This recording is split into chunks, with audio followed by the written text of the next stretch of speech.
আসন্ন ত্রয়োদশ জাতীয় সংসদ নির্বাচনের কাউন্টডাউন শুরু হয়ে গেছে। উত্তেজনার পারদ তুঙ্গে ব্রাজিলের মতো ফুটবলের দেশেও তাই নির্বাচন উন্মাদনায় ভাসছেন প্রবাসী বাংলাদেশিরা। তারাও ভোট দিয়েছেন পোস্টাল ব্যালটে আর নজর রাখছেন দেশের নির্বাচনী বুথে। বিস্তারিত থাকছে অর্ণব বাপ্পির রিপোর্টে।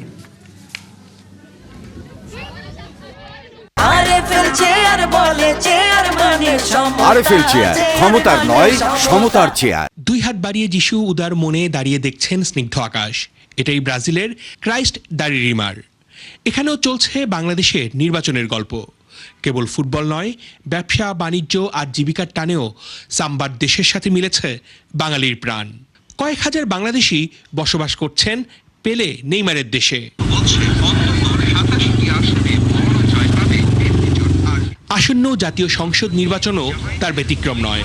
হাজার হাজার মাইল দূরে থাকলেও ব্রাজিলে বসবাসরত বাংলাদেশিরাও ভোট নিয়ে ভাবছেন, নিজ নিজ আসনে চোখ রাখছেন। আমি আশা করি বাংলাদেশের বর্তমান সরকারের প্রধান উপদেষ্টা বাংলাদেশে একটা free, fair and credible election দিতে পারবেন। আসলে আমাদের তো আত্মীয় স্বজন, পরিবার পরিজন দেশে, আমরা চাই একটি দুর্নীতিমুক্ত সুন্দর বাংলাদেশ।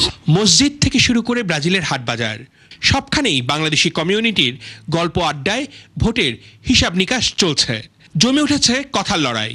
আমি এই প্রথম প্রবাসে কোস্টার ভোট দিতে পেরে আমি নিজের খুব গর্ববোধ মনে করতেছি যে না, আমরা প্রবাসীরা এখন ভোট দিতে পারতেছি বিদেশে থেকে। তারাও চান নির্বাচনটা হোক সুন্দর, দেশে ফিরুক গণতান্ত্রিক ধারা, শান্তি আসুক, স্বৈরাচার আর অন্যায়ের ধারা না ফিরুক দেশে। যে দলই সরকার গঠন করুক, ওটা যেন জনগণকে নিয়ে কাজ করে, জনগণের ভালোর জন্য কাজ করে, যাতে আমরা প্রবাসীরা যারা আছি আমরা ভালো সুযোগ সুবিধা পাই। আমি ব্রাজিল প্রবাসী, ব্লেড পেপার মাধ্যমে ভোট দিতে পেরে অনেক খুশি এবং গর্বিত। দূরত্ব যতই থাক, দেশ থাকে প্রাণে। দূরে গেলেই তো ঠিকঠাক বোঝা যায় দেশের প্রতি কত গভীর অনুরাগ থাকে মনে। তাই তো আমাজনের পাড়ে বসেও এই মানুষগুলো চান দেশের কল্যাণ। শত ব্যস্ততা ডিঙিয়ে চোখ রাখেন নির্বাচনে।